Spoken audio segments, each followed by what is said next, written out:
Bienvenidas y bienvenidos a esta, la primera tutoría de lectoescritura 1.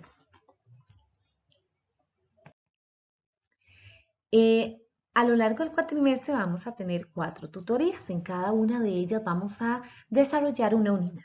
En la unidad 1, es esta que vamos a desarrollar en este momento, es sobre el marco conceptual y métodos de la enseñanza de la lectoescritura. En el capítulo 2 es el desarrollo del lenguaje y la alfabetización emergente. En la unidad 3 es la decodificación y en la unidad 4 el desarrollo de la lectoescritura. En este capítulo 1 vamos a ver puntos muy importantes. Vamos a conocer sobre los enfoques. El enfoque cognitivo-constructivista de la lectoescritura. Vamos a hablar sobre los modelos teóricos, sobre el aprendizaje de la lectoescritura, sobre los métodos para el desarrollo de la lectoescritura y los principios didácticos en el desarrollo de la lectoescritura.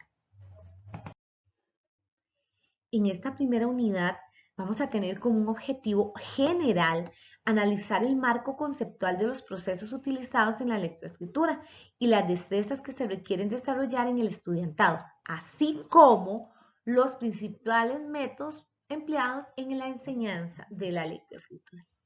Como dijimos, los contenidos que vimos hace poco son esos 4 contenidos y vamos pues a tener que leer las rutas de aprendizaje que están en la plataforma, realizar siempre las lecturas pertinentes, realizar ojalá los ejercicios de evaluación, preparar la tarea, en este caso la tarea 1, y realizar las lecturas previas a realizar pues todo el proceso.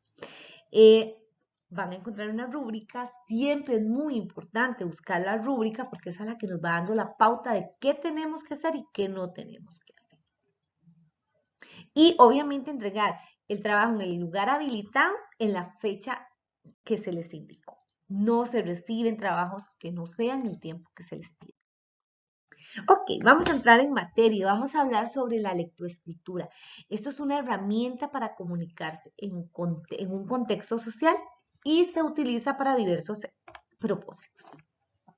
La lectoescritura no tiene que ver nada más con escribir y leer, no, tiene que ver con hablar, tiene que ver con escuchar, obviamente con escribir y leer, porque antes se pensaba que era solamente escribir y escribir por escribir, ¿verdad? Ahora sabemos que toda esta parte del lenguaje, toda esta parte hablada es muy importante para luego llegar a producir.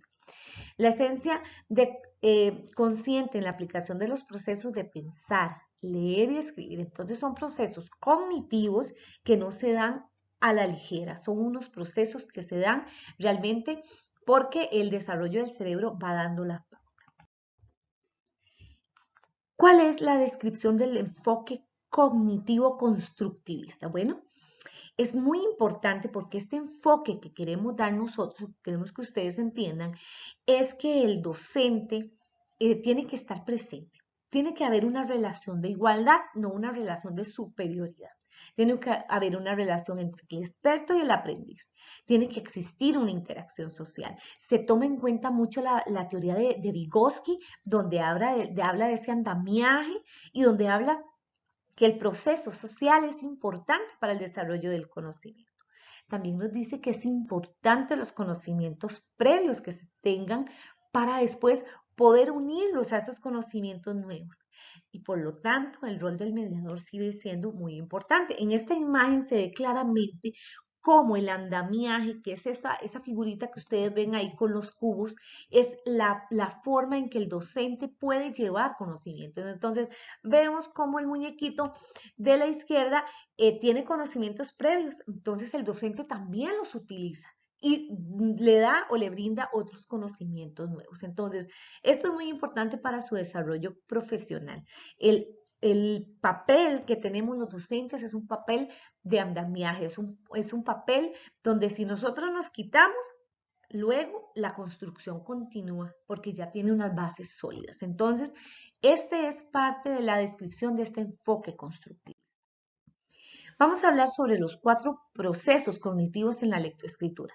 Está la transformación de las estructuras cognitivas internas. ¿Esto qué quiere decir? Bueno, dice que es ser que se interactúa y se adapta al ambiente. reconoce entre lo que ya conoce la información nueva, lo que les hablaba de la información previa. La asimilación y la acomodación de Piaget, que siempre es básico, ¿verdad? Que hay un proceso donde se asimila y se acomoda la información que se está generando para producir información nueva. La activación de conocimientos previos, el aprendizaje de sus conocimientos previos conforman el eje del aprendizaje. No podemos pensar que el niño que llegó al aula de primer grado no ha venido de ningún lado, no conoce nada, no sabe nada. No, él tiene unos conocimientos que debemos de utilizarlos y a partir de esos conocimientos podemos empezar con el andamiaje, con este proceso que nos habla Vygotsky, para poder darle conocimientos nuevos y que ya exista una asimilación y una acomodación como debe ser. Respuesta ante la lectura. Esta construcción del significado dice que la lectura es un eferente, es obtener información nueva y la lectura estética es interacción entre el texto y las emociones. El conocimiento, la metacognición son los conocimientos de los propios procesos cognitivos. Entonces, esos son 4 elementos muy importantes del proceso cognitivo en la lectoescritura. Vamos a hablar sobre los modelos sobre el aprendizaje de la lectoescritura.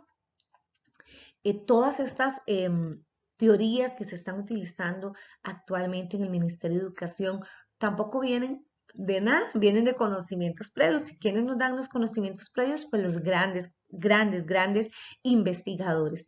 Entonces, sí, hablamos de la teoría conductista, que aunque no queramos, todavía se implementa en la actualidad. ¿Qué es la teoría conductista? Pues es el mismo, es cuando hay un estímulo y donde siempre se llega a una misma respuesta. Entonces yo copio en la pizarra, esto es un estímulo y el discente copia lo que yo escribí. Entonces se está dando un estímulo y se está dando una respuesta. El precursor de esta, o uno de los precursores más importantes es Skinner y habla sobre los patrones de estímulos propuestos por Pavlov. Él habla y él hace un ejemplo, él hace un experimento con un perro. Entonces él utiliza un perro y antes de darle de comer, él suena una campanita. Entonces, cuando esa campanita suena, él sabe, aunque no vea la campanita y aunque no vea la comida, sabe que va a venir la comida porque hay un estímulo y este va a dar una respuesta. La teoría sociocultural, habla de que el lenguaje es una actividad social y por lo tanto la lectura y la escritura van a ser procesos sociales. Habla de que el entorno social es fundamental, el cultural y el histórico, que es lo que les hablaba hace un ratito sobre la teoría de Vygotsky. Él es Vygotsky, él habla del andamiaje, él habla de los conocimientos previos. Entonces, esta teoría es muy importante para el desarrollo de la labor docente.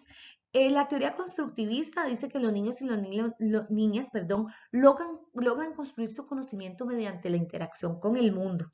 No es que vamos a llevar a unos niños a un aula y ahí tienen que aprender, no. Entre más interacciones tenga fuera del aula, en el aula, esto le va a permitir tener mejores, mayores y conocimientos más permanentes.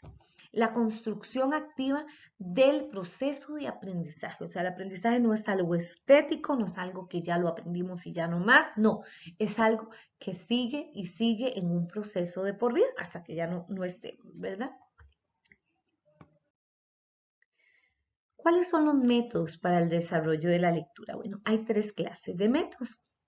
Están los métodos sintéticos que son centrados en el código, en este caso el grafema o el fonema, que es la parte más pequeña de la palabra a la hora de hablar fonema, a la hora de escribir grafema. ¿Cuáles son estos métodos? El alfabético, que lo vamos a ver, fonético, silábico, y hay otro que es el de Montessori para la lectura. El método analítico está centrado en el mensaje. Entonces, primero se ve el mensaje y luego, como lo vamos a ver después, se va a ir viendo un poco el código. ¿Qué métodos son los que lo utilizan? El global, el lenguaje integral y el natural integral. Y por último, el método mixto, que es centrado en el código y el mensaje de la lectura. Entonces, este se va a dar de la palabra generadora normal. Muy bien. Ya casi ya vamos a ver cada uno de estos métodos, entonces para que lo tengan claro. Sintético, solamente la parte del código, se enfoca en el código. Analítico, se enfoca en el mensaje. Y el mixto es que toma de los dos lo más importante. Acá vemos un esquema donde les hablaba de esto mismo. Aquí adentro vemos los métodos. Y acá podemos ver que el fonético y el silábico son sintéticos, que son centrados en el código. Acá tenemos el analítico, que es, por ejemplo, el método natural integral, que es centrado en el mensaje, y los mixtos, que son los demás, que son centrados en el código y en el mensaje de la lectura. Vamos a hablar del método alfabético. Lo importante de acá o de este método es conocer el nombre de las letras y luego explorar sus posibles combinaciones. Se inicia la combinación de consonantes con vocales, luego se elaboran sílabas, palabras y oraciones y luego se ve el significado de la palabra. Entonces como dijimos, es un método que se basa en el código. Ahí es donde empieza. Vamos a hablar sobre el método fonético. Se enseñan los sonidos de las vocales y la escritura, o sea, los sonidos, los fonemas, los grafemas, la escritura. Y se enseñan consonantes, se relacionan con sonidos onomatopéyicos.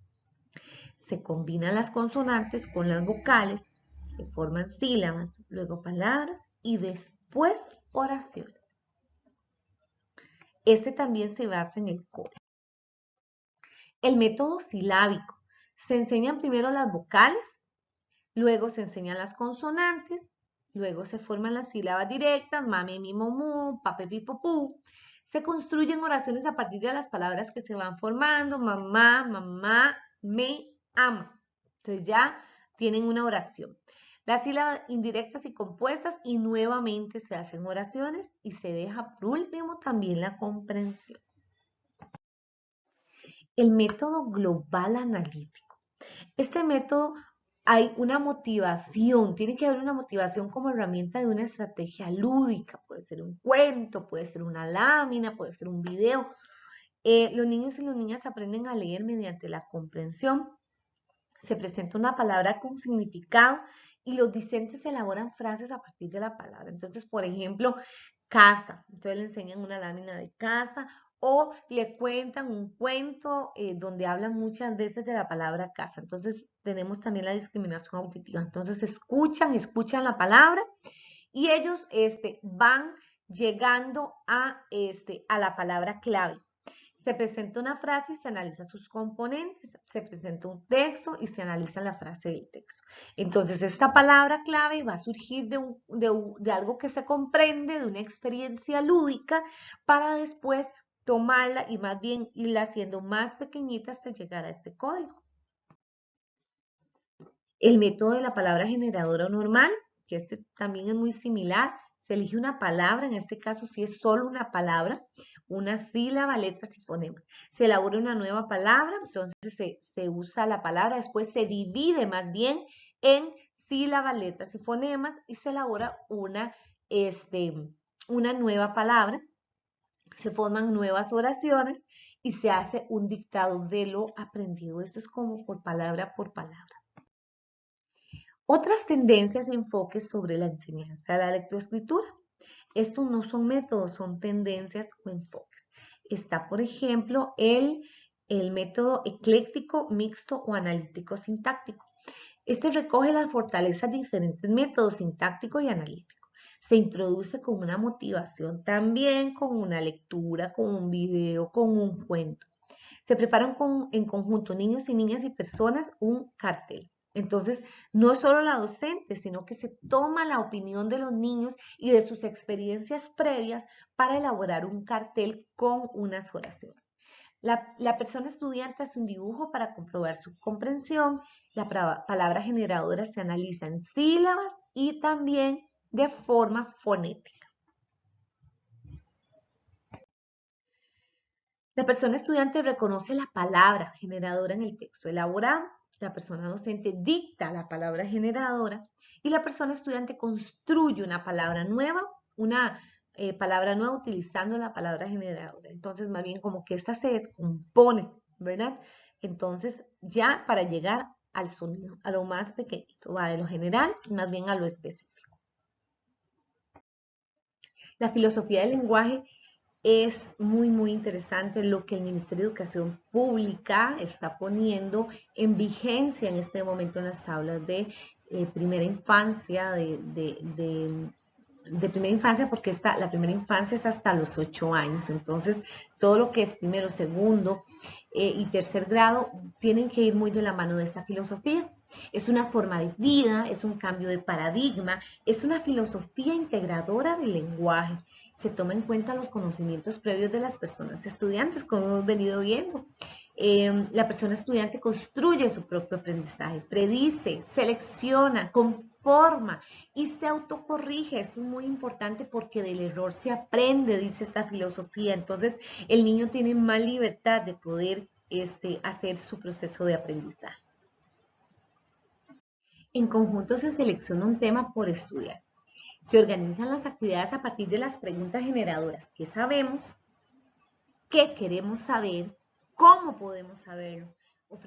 Al ofrecer lecturas relacionadas con el tema, presenta los productos de una forma creativa en diferentes contextos y evaluar los aprendizajes mediante comprobaciones significativas. Por ejemplo, esto que están haciendo los niños en la foto, vemos que están haciendo algo en el piso con materiales que ellos eligen y ellos mismos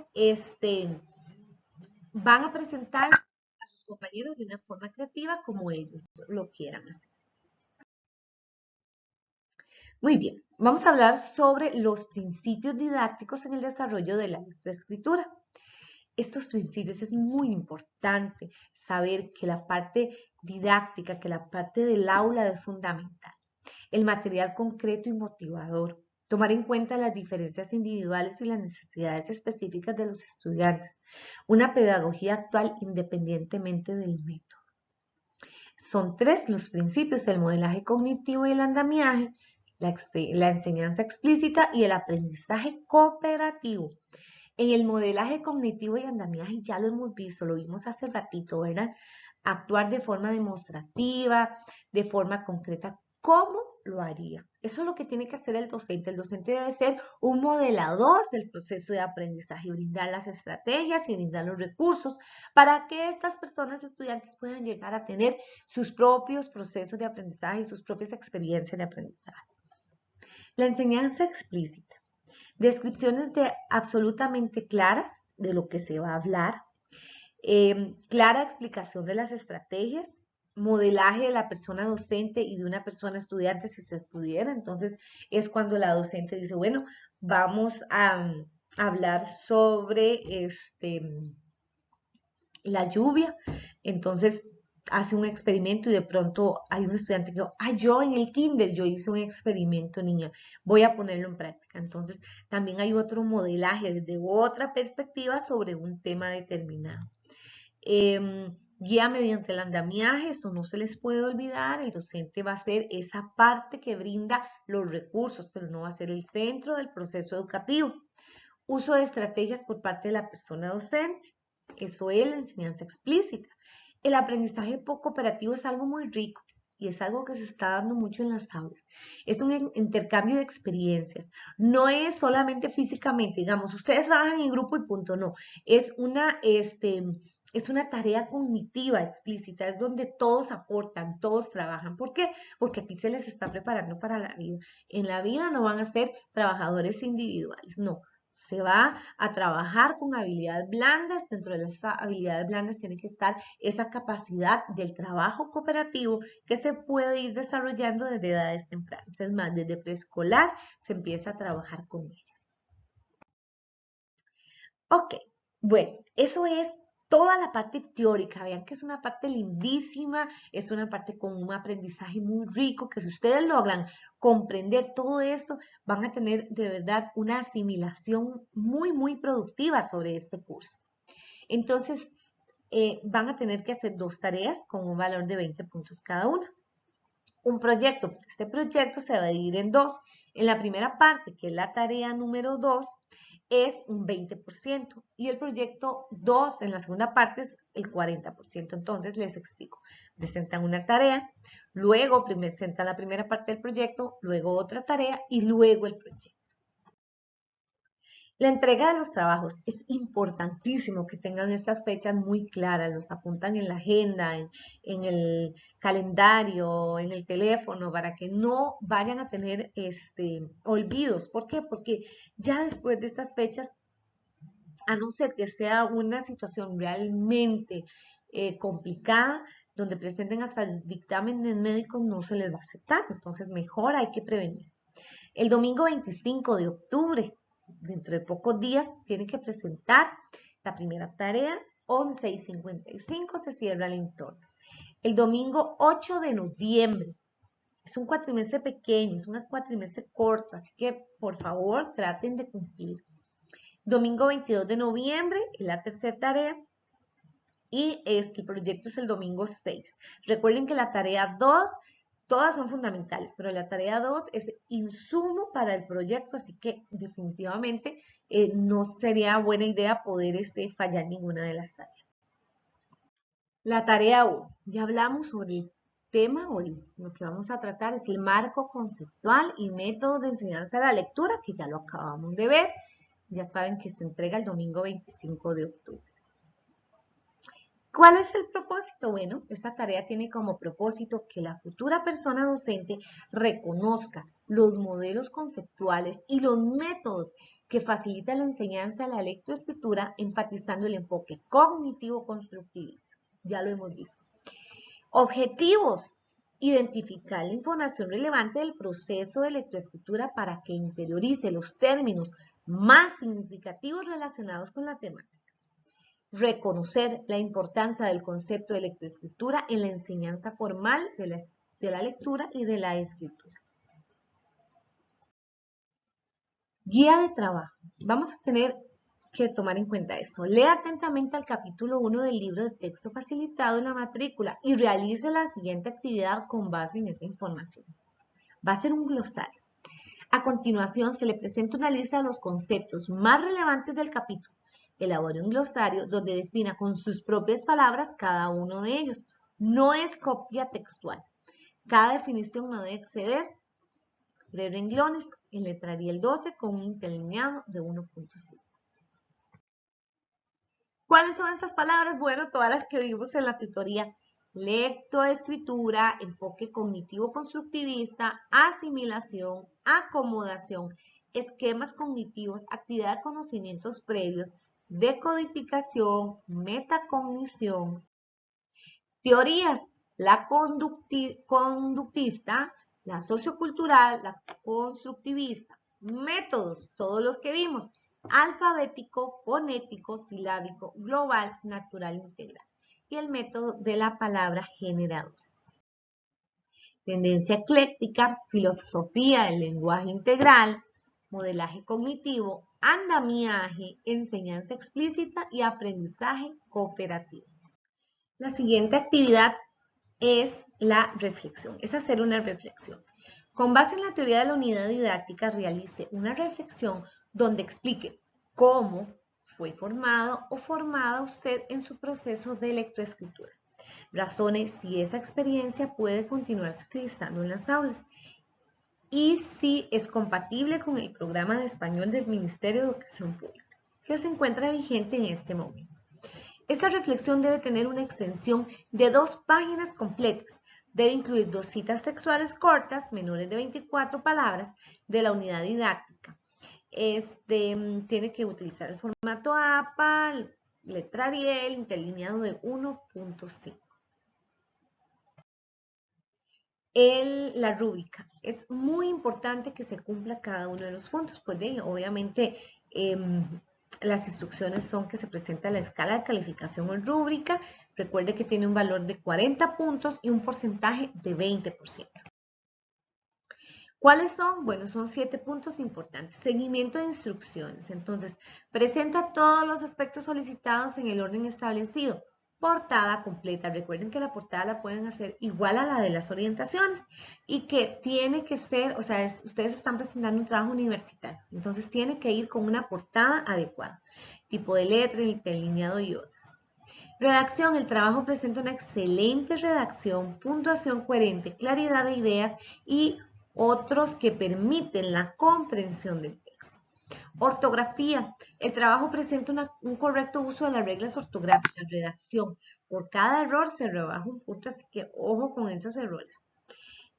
Actividad 1, conceptos. Parafrasee correctamente todos los conceptos solicitados. Puntuación máxima, 23 puntos, un punto por concepto. Entonces, nada más con lo que ustedes leen, con lo que ustedes entienden, con lo que pudieron comprender de esta exposición, ustedes hacen su glosario. Actividad 2, reflexión. La reflexión confronta su experiencia con el proceso de lectoescritura con lo que presenta actualmente en el programa español. Entonces, es un análisis. Usted me dice, bueno, sí, profesora, la verdad es que es lo mismo. Yo creo que yo aprendí con ese método, el que se está usando actualmente con el Ministerio de Educación Pública, o no, profesora, en realidad fue otro método. Ustedes me explican. Actividad bueno, la reflexión tiene que cumplir con la extensión solicitada. Incluye 2 citas textuales menores de 24 palabras, acordes a la normativa APA. Voy a ser un poco enfática en esto. En el uso de las normas APA es importante. Y también en la redacción tienen que utilizar las niñas y los niños, la persona docente, la persona estudiante. Eso no se evalúa como con un punto específico, pero sí en la redacción lo voy a tomar en cuenta porque ustedes tienen que redactar de una forma como se está haciendo actualmente. Entonces es utilizando estos términos. Muchísimas gracias por su atención. Espero que esta tutoría les sea de mucha utilidad y recuerden que estoy para servirles por medio de mensajes en el correo o en el foro de dudas, que también es importante que lo utilicen. Que tengan una linda semana.